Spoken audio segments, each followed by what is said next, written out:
Assalamualaikum warahmatullahi wabarakatuh. Perkenalkan, nama saya Maya Sulistiana. Saya dari kelompok 11.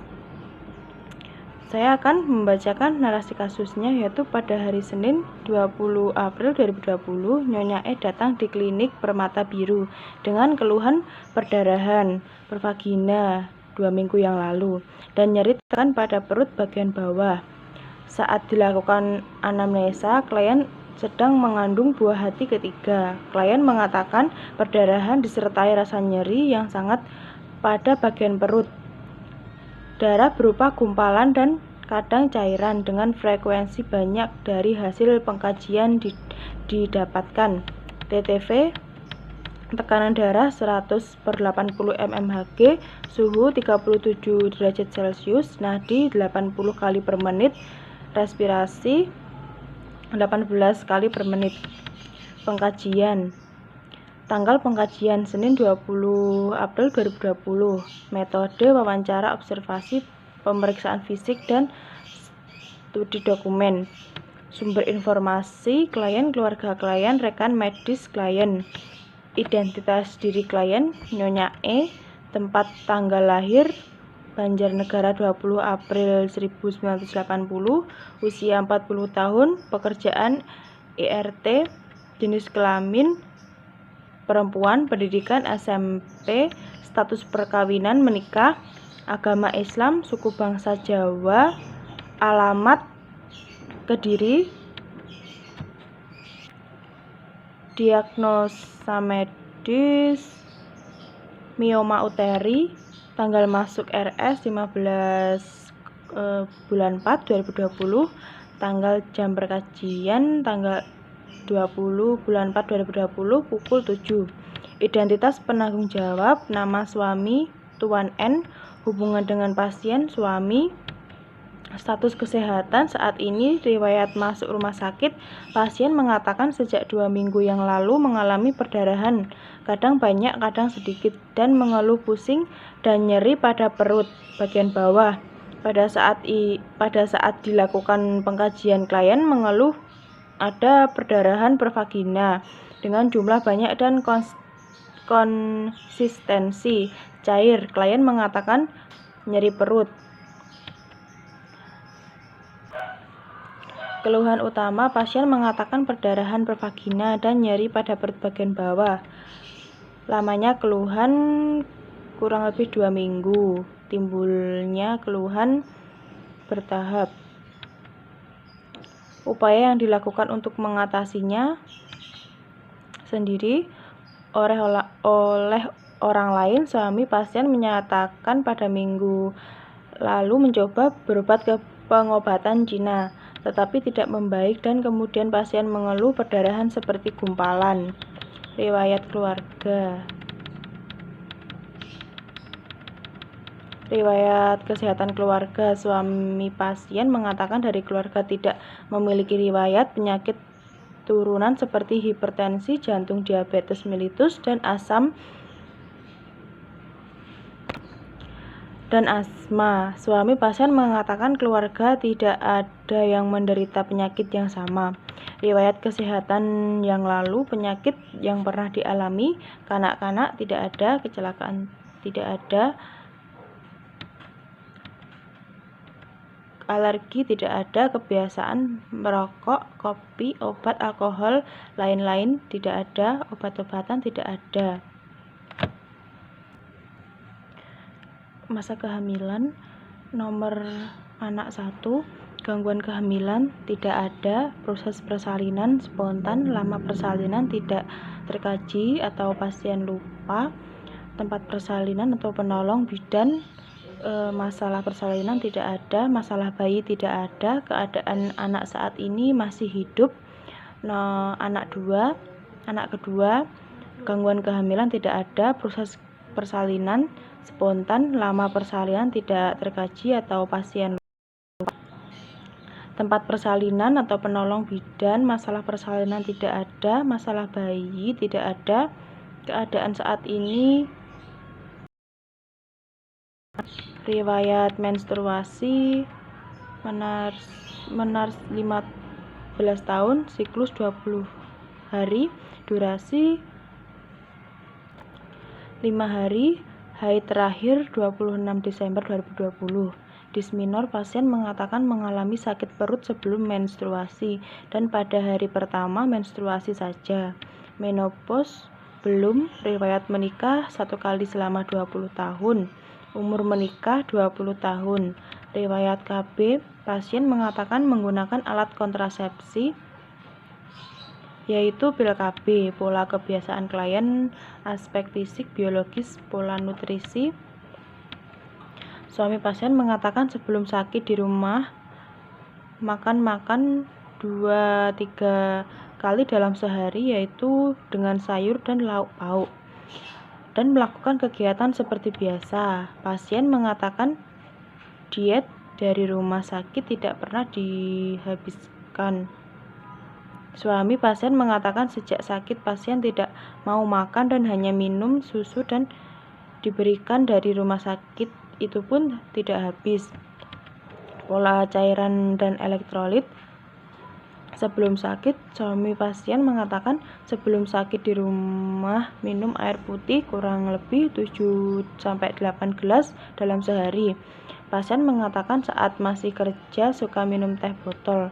Selama sakit, suami pasien mengatakan di rumah sakit minum air kurang lebih 2 botol aqua tanggung dalam sehari.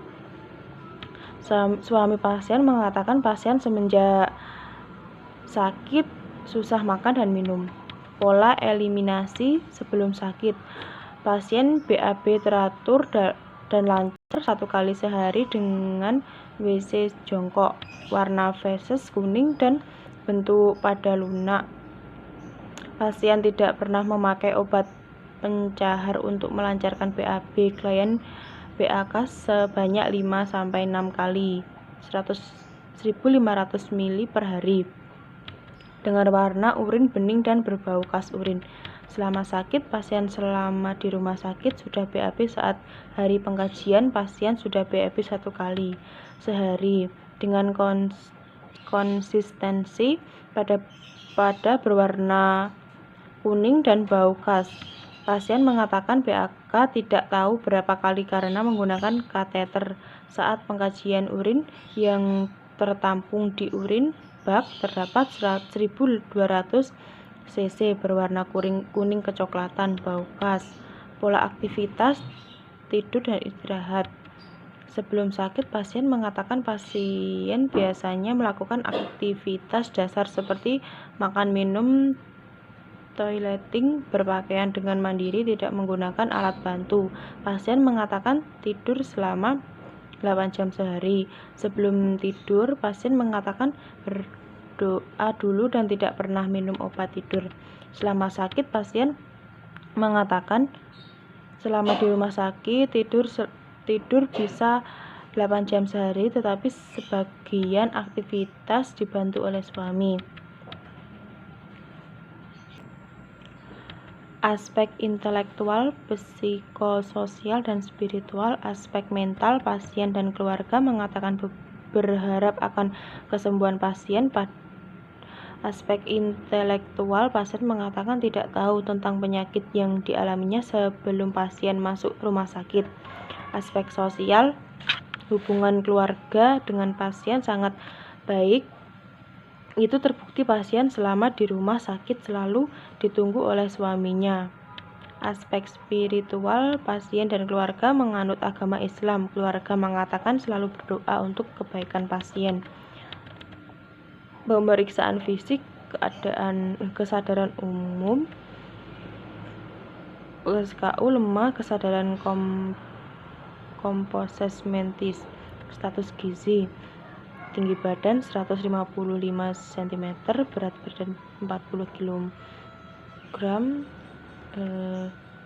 EMT 16,6 kg per menit.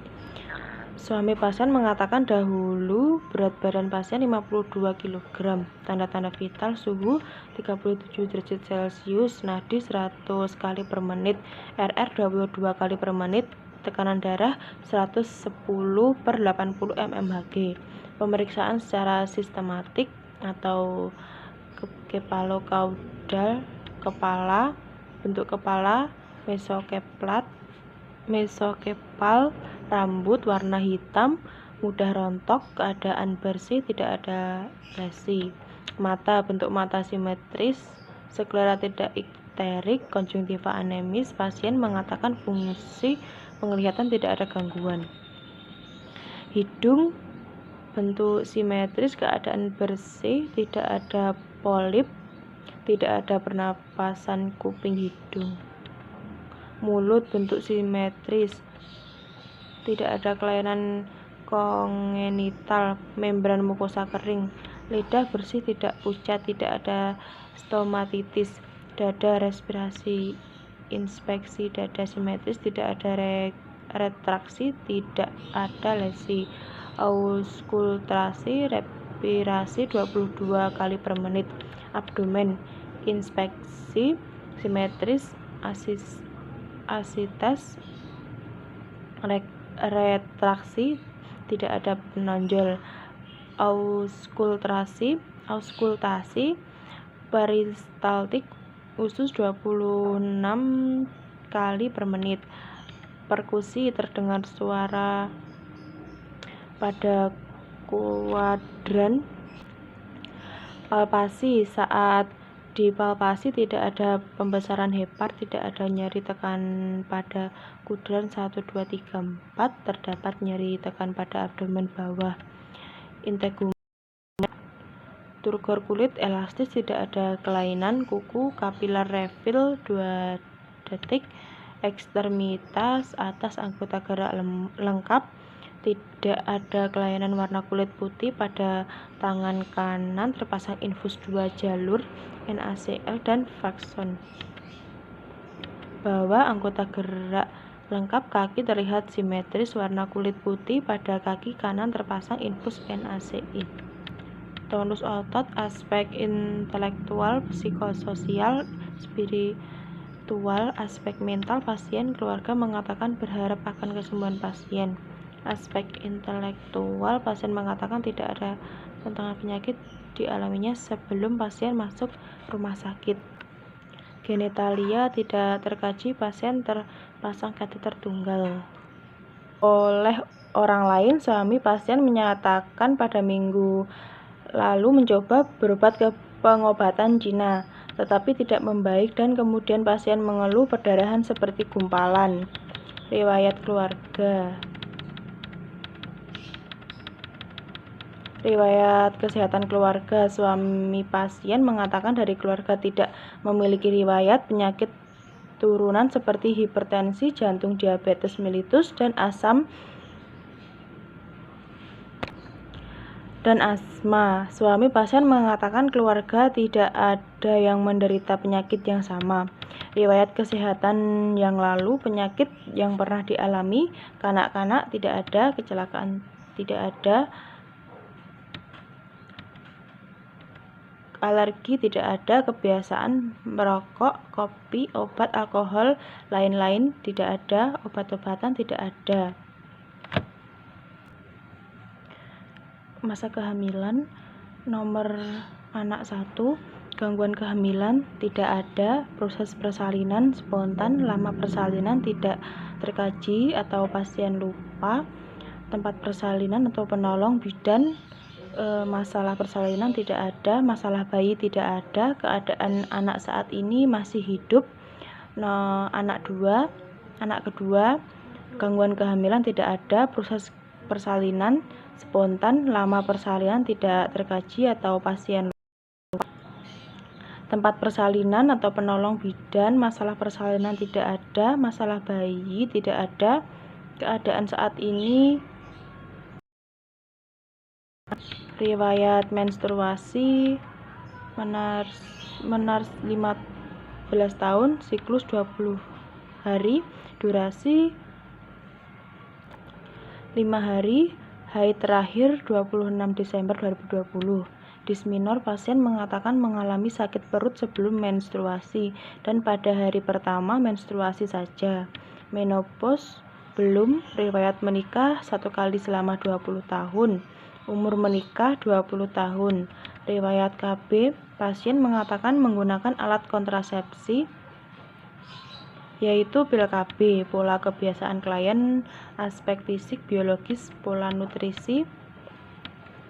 Suami pasien mengatakan sebelum sakit di rumah makan 2-3 kali dalam sehari, yaitu dengan sayur dan lauk pauk, dan melakukan kegiatan seperti biasa. Pasien mengatakan diet. Sebelum sakit, suami pasien mengatakan sebelum sakit di rumah minum air putih kurang lebih 7-8 gelas dalam sehari. Pasien mengatakan saat masih kerja suka minum teh botol. Selama sakit, suami pasien mengatakan di rumah sakit minum air kurang lebih 2 botol aqua tanggung dalam sehari. Suami pasien mengatakan pasien semenjak sakit susah makan dan minum. Pola eliminasi sebelum sakit. Pasien BAB teratur dan lancar 1 kali sehari dengan WC jongkok, warna feses kuning dan bentuk pada lunak. Pasien tidak pernah memakai obat pencahar untuk melancarkan BAB. Klien BAK sebanyak 5-6 kali 1.500 ml per hari dengan warna urin bening dan berbau khas urin.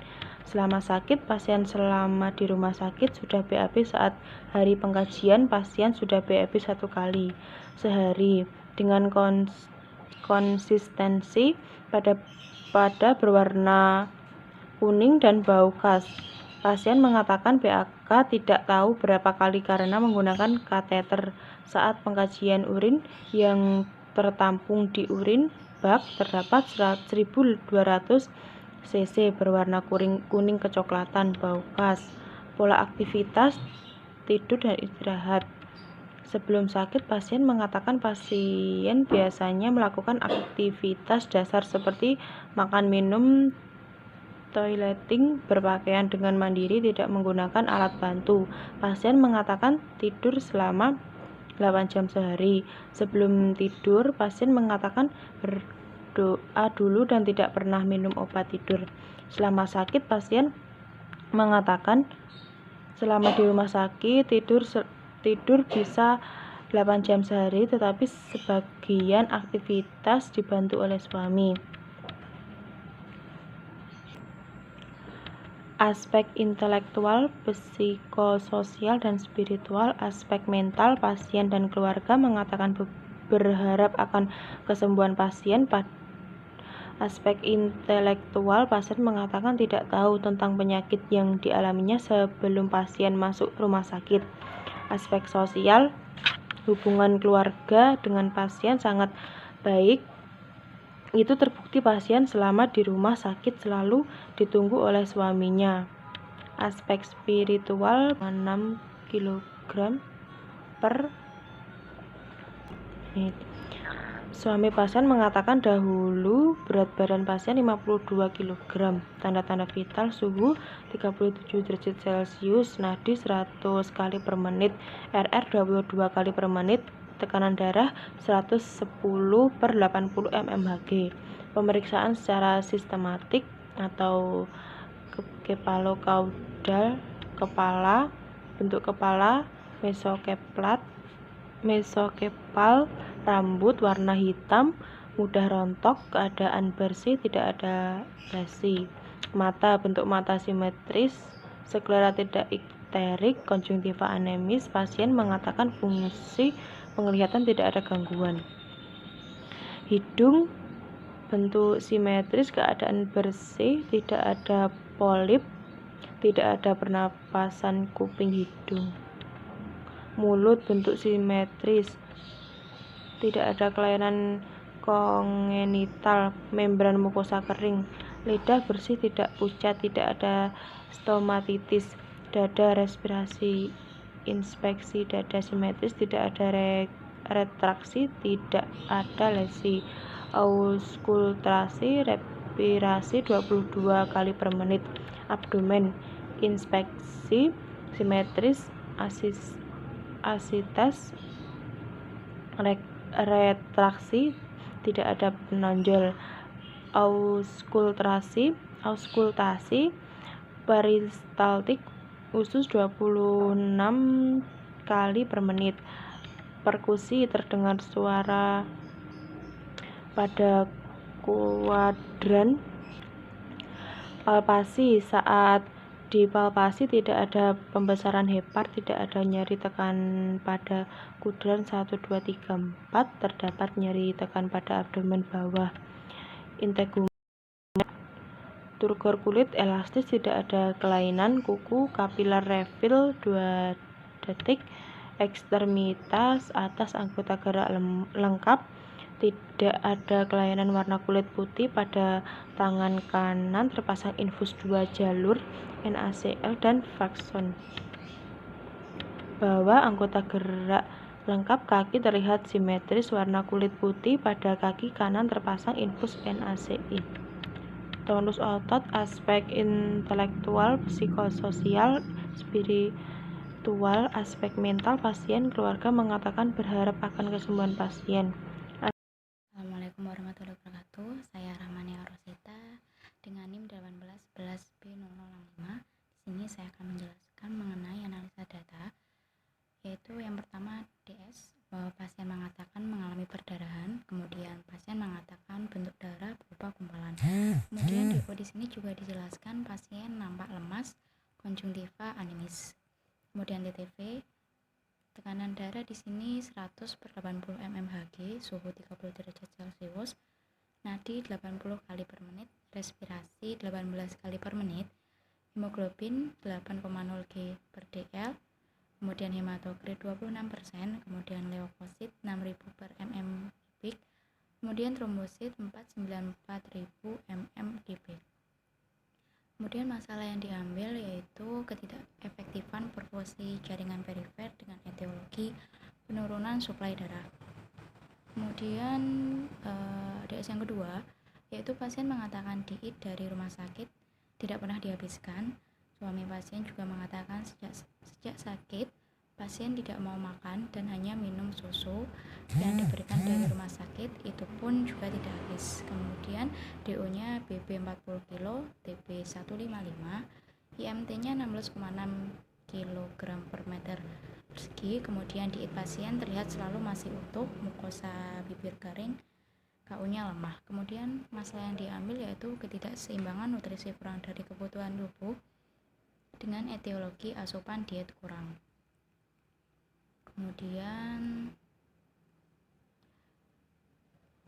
kita beralih ke DS yang ketiga, yaitu pasien mengeluh nyeri perut di bagian bawah, nyeri yang dirasakan saat terjadi perdarahan, kemudian nyeri terasa berkurang saat pendarahan berhenti, kemudian nyeri seperti disayat-sayat, skala nyeri 3 atau sekitar kisaran 0 sampai 5. Kemudian DO-nya pasien tampak lemah, pasien tampak menahan nyeri, TD-nya 100/80 mmHg, suhunya 37 derajat Celcius, nadi 80 kali per menit, respirasinya 18 kali per menit.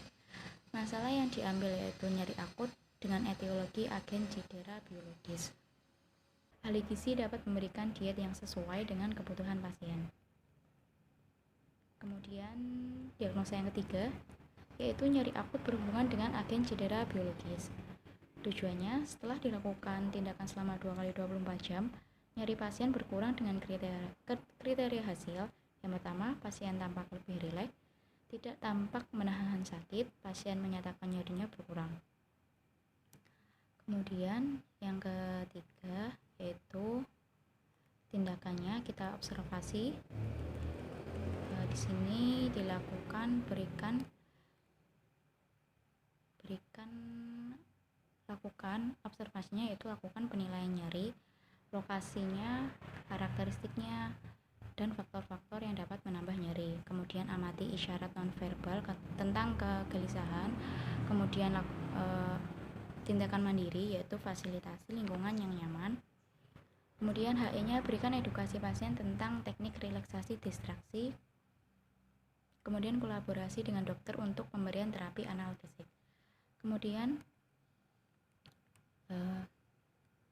untuk ininya untuk menentukan terapi yang sesuai dengan keefektifan dari terapi yang diberikan, membantu dalam mengidentifikasi derajat nyeri, meningkatkan kenyamanan, meningkatkan relaksasi, dan membantu memfokuskan perhatian sehingga dapat meningkatkan sumber coping, dan yang terakhir yaitu mengurangi nyeri.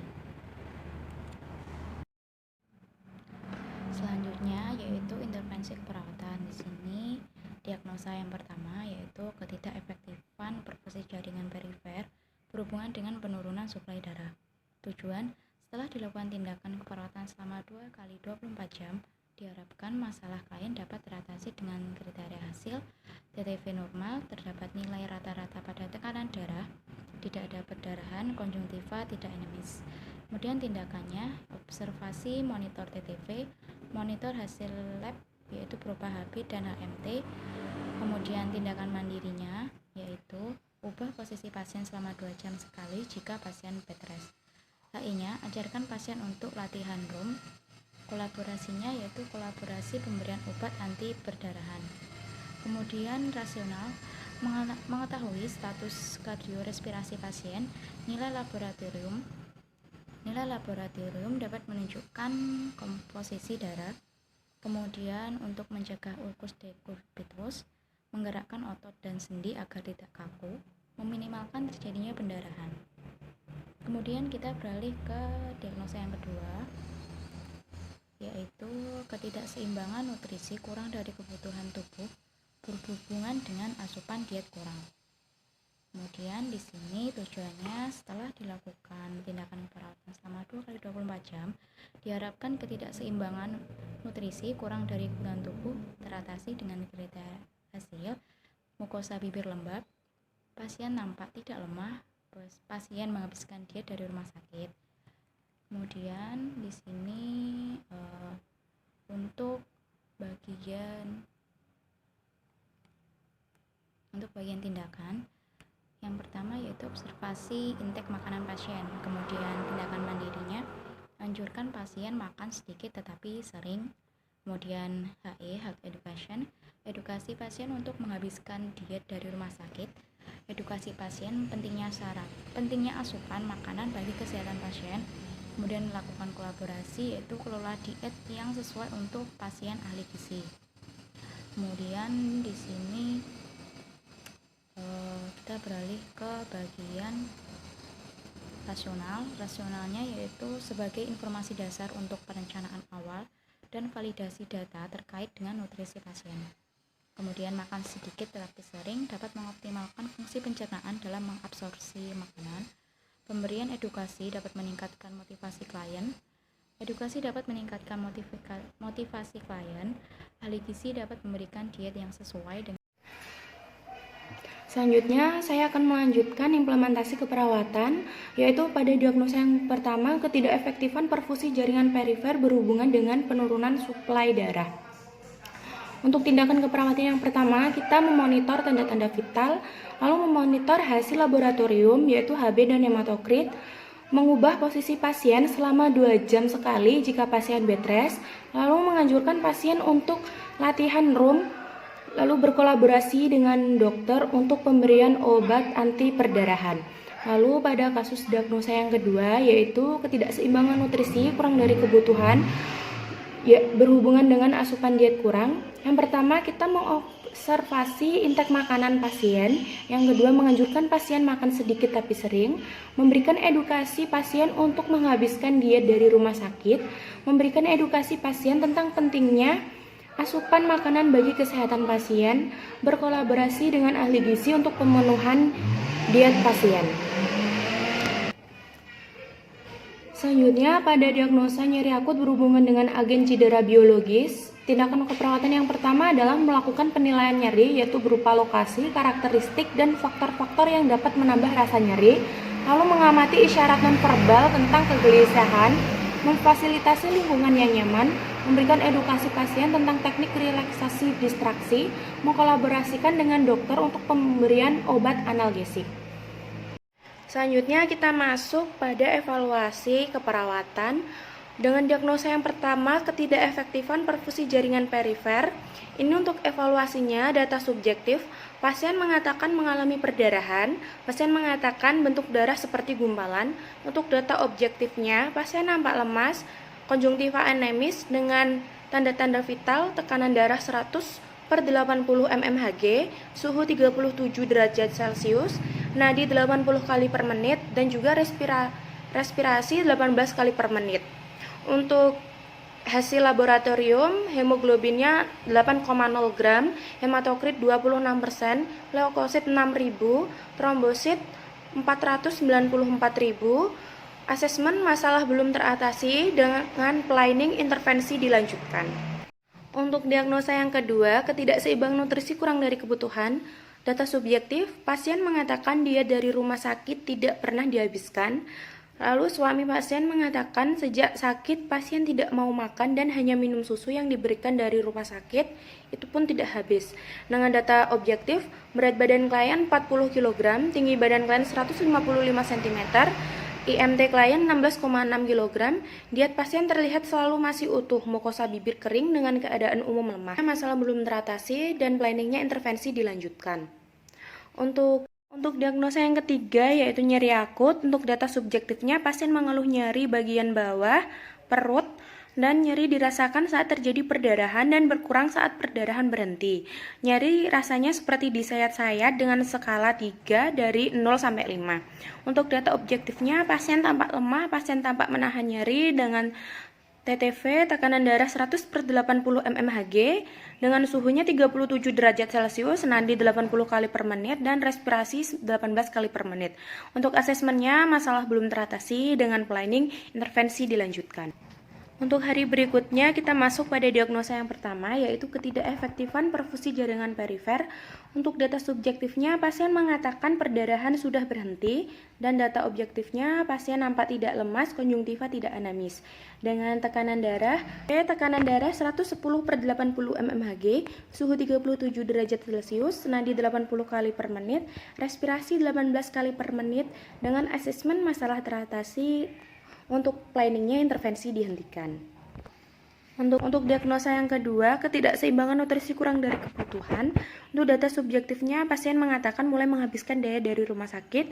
Untuk data objektifnya, mukosa bibir nampak lembab, pasien nampak lebih segar dengan tekanan darah 110/80 mmHg, suhu 37 derajat Celcius, nadi 80 kali per menit, respirasi 18 kali per menit. Dengan asesmen masalah teratasi, lalu planningnya intervensi dihentikan. Untuk diagnosa keperawatan selanjutnya yaitu nyeri akut. Untuk data subjektifnya, pasien mengatakan sudah tidak nyeri pada perut bagian bawah. Untuk data objektifnya, pasien nampak rileks. Asesmennya masalah teratasi dan planning intervensi dihentikan.